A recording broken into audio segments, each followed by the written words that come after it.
Today's episode is brought to you by Dr. Jeffrey Halstead, DMD. Dr. Jeffrey Halstead has been Canandaigua's hometown dentist for more than 35 years, offering routine dental care as well as cosmetic dentistry, implants, and dentures by their highly trained and experienced staff. Visit them online at canandaiguadentistry.com or find them on Facebook and Instagram.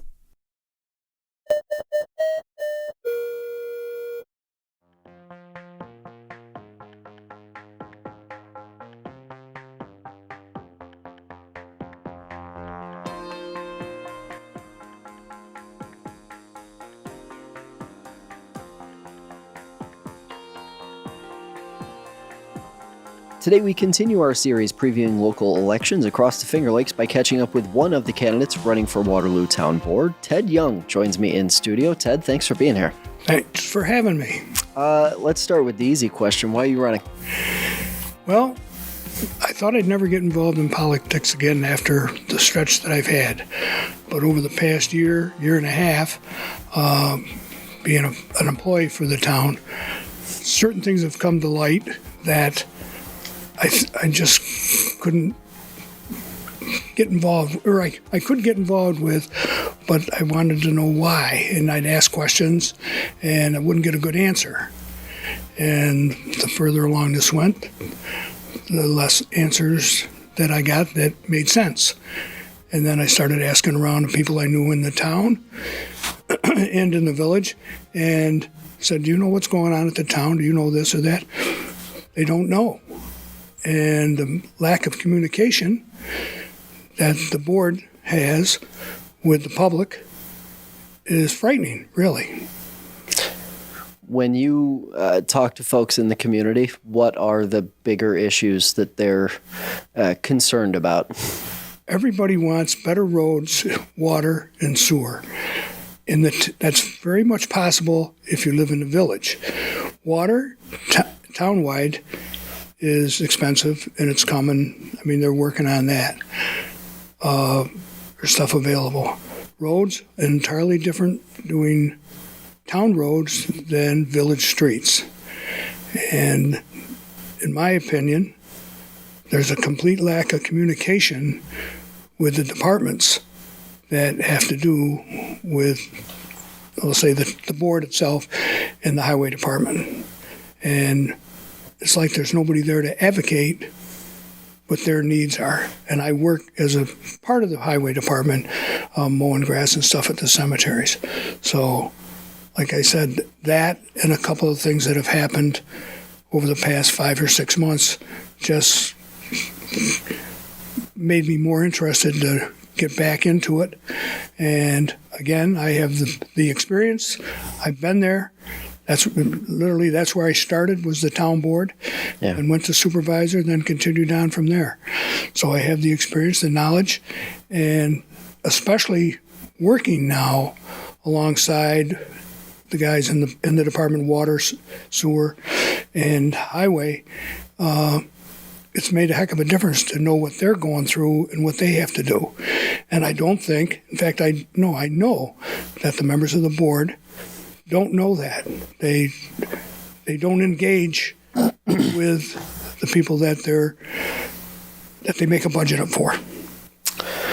When you look back at your experience in town and village government, in politics in general in Seneca County, what stands out to you as perhaps best for the moment that you now face, which is potentially being back on a town board in a very different political climate than years past? When you look back at your experience, what stands out to you that makes you feel like, this is the right time, the right moment? To try and bring the communication and the problems that the people have in the town, which is different from the village, okay, even though the village is encompassed in the town, to advocate and speak for them and their needs. I don't think there's enough of that. It's like lately, in the last few months, everything's a secret. There's a lot of people in the town, they don't know that they changed the time of the board meetings from a 7 o'clock meeting to a 5:30 meeting. Most people can't go to a meeting at 5:30 in the afternoon. Okay? The meetings are short. There's not a lot of interaction with the public unless they have a complaint, which usually that leads to people coming to the meeting anyway. But there has to be a lot more dialogue and open communication with the departments that they oversee. And it's difficult because each department, whether it's highway, town clerk, or the board members, they're elected. And that makes it difficult. There's not a lot you can hold over their heads except the money on the budget. And they have to ask questions, and a lot of them don't. I mean, I literally came in back in the day when I first ran and rode specifically on a snow day with Billy Herman, who's now retired, and a snowplow to plow snow as his wingman, not knowing a thing about it, okay? And just to see what it was like and to understand what they went through with the traffic and signage and mailboxes and everything else. None of these board members have done that. When you think about some of the issues that are bound to come up if you're elected, I want to talk about some of them, gauge your feelings on some of them. Starting with the elephant in Seneca County, I guess, which is the landfill. Obviously, a lot of unknown, but it's not the only environmental issue. And this is what I'm curious about.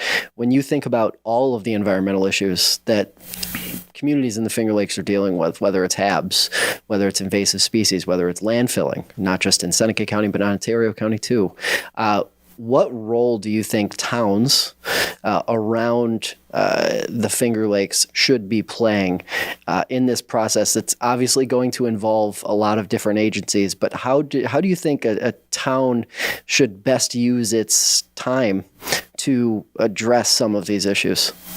The landfill's here. I know there's a lot of people that don't go along with the landfill. I live very close to it. Okay, it's here. Do I think it's going away? I don't think so.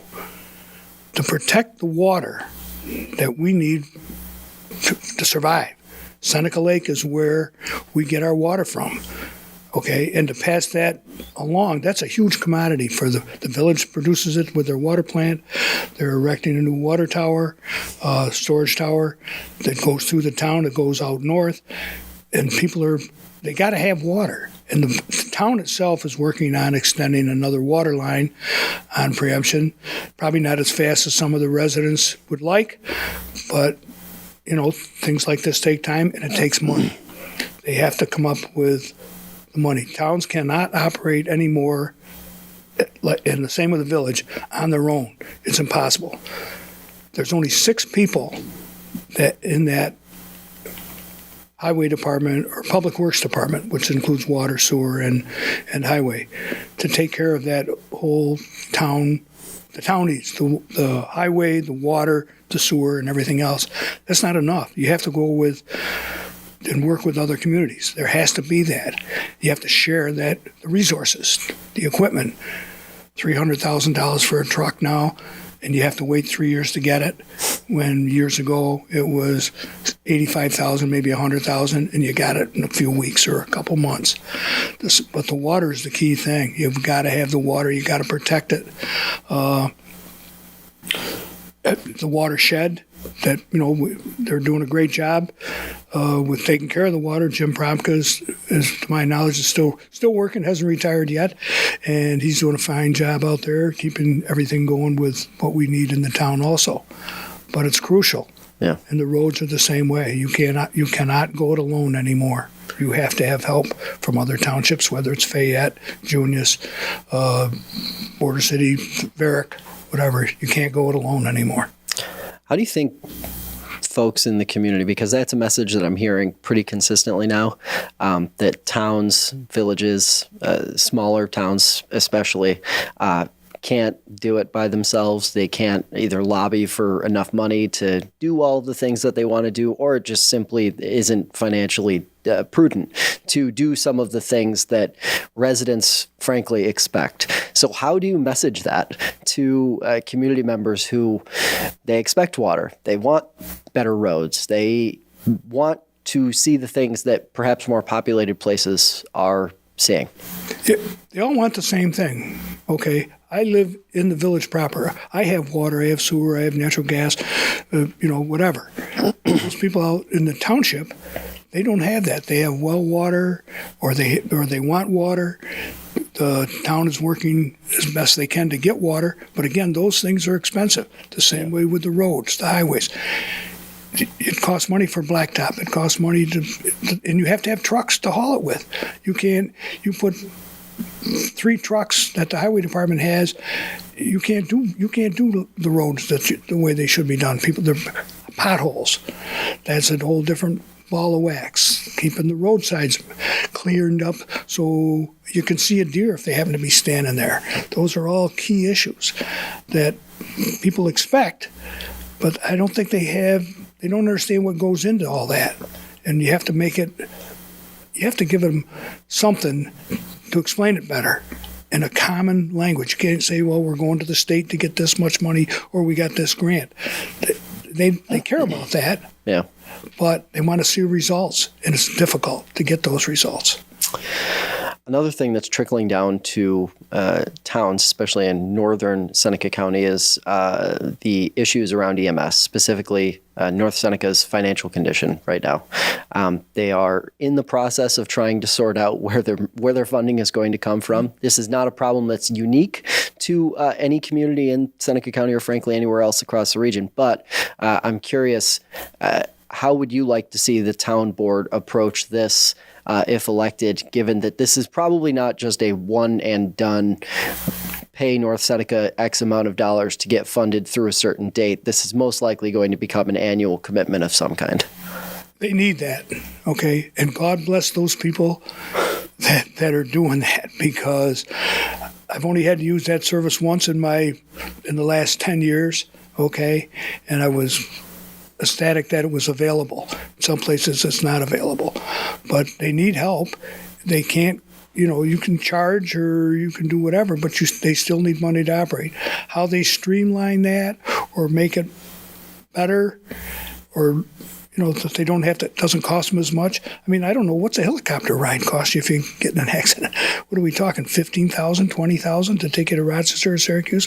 What's an ambulance ride when they pick you up to take you to Geneva? I mean, some of us have insurance, and the people that don't have insurance, somebody's got to pay the bill. Plus, you need the people in that ambulance that are going to take care of you. If your heart stops or you've been in an accident, you want those people in there. So you got to have them. It's not let's see what they can do with the chicken barbecue. That's not going to work. Yeah. Somehow the county has to step up to the plate along with the other towns that their services, that they provide the service to. Is this something, obviously you've got North Seneca handling the northern side of the county, you've got South Seneca handling the south. Is this something that you think the towns should be working on independently with North Seneca, or do you think the county should take the lead on this and just kind of facilitate it directly? Eventually everything all goes back to the county, whether we like it or whether we don't. I mean, they're there. They're the big boys. They got the big house and whatever.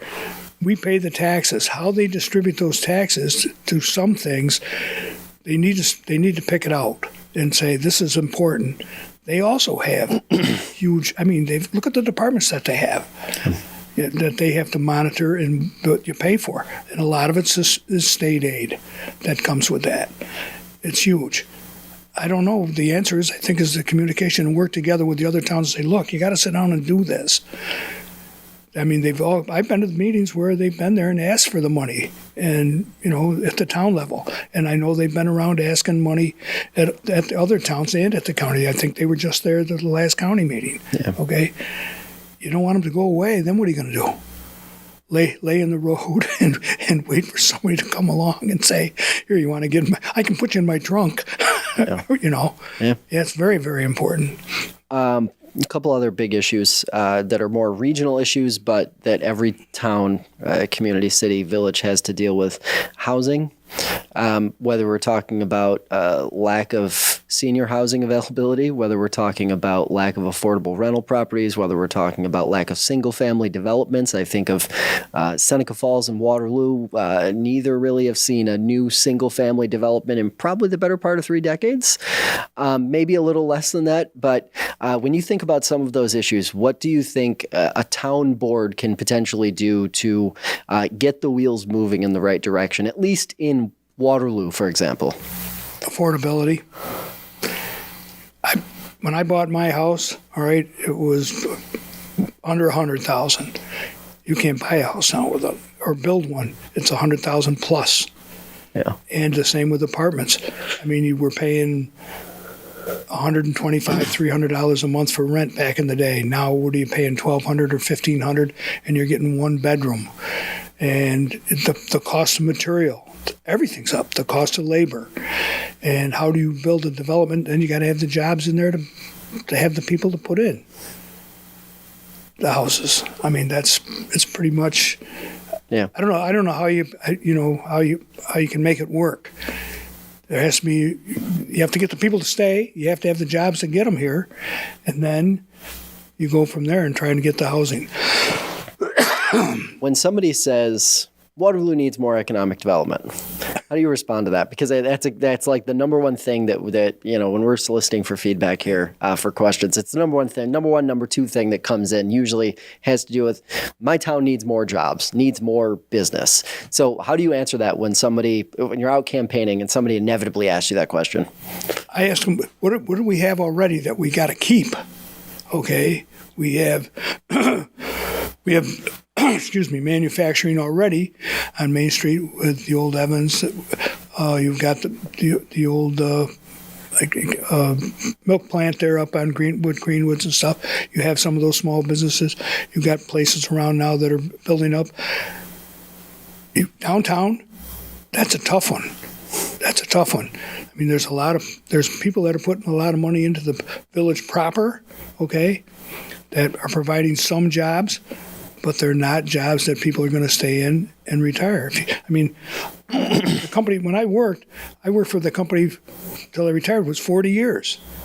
If you stay with a job now for 5 years, you're lucky because of the benefit package, your retirement, your health insurance, everything else that goes along with it.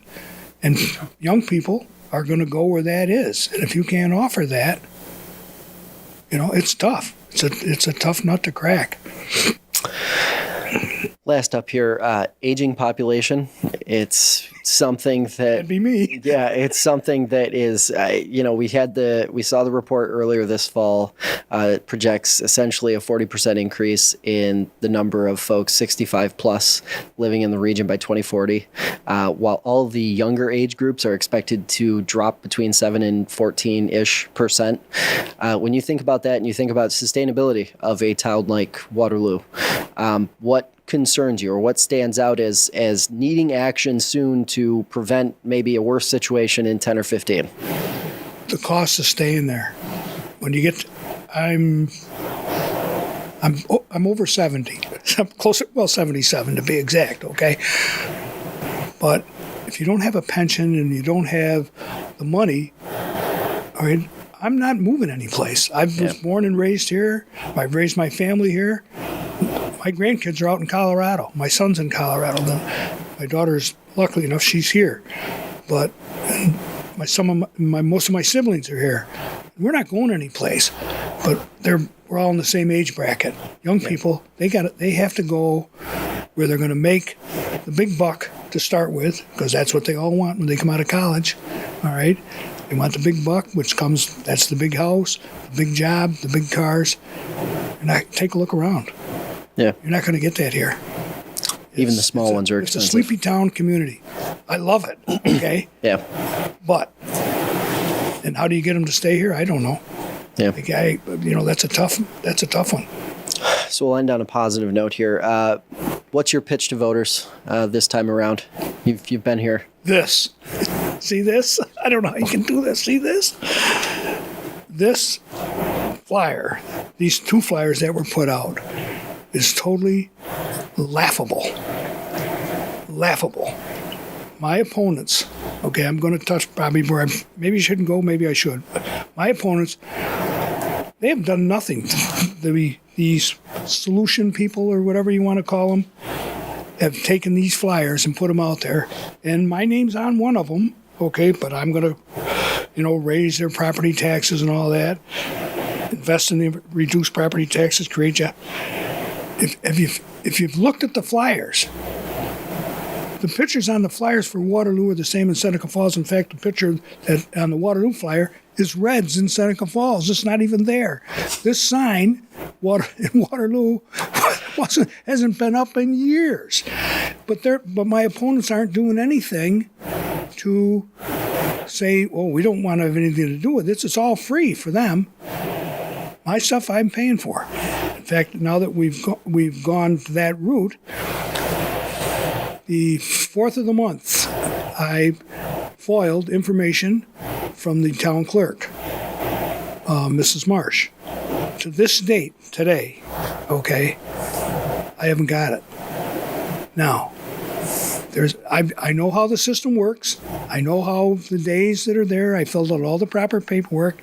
Now, I'm thinking in my mind, from what I know from being there and being around, there's probably 5 pieces of paper that are involved and a thumb drive of the meetings.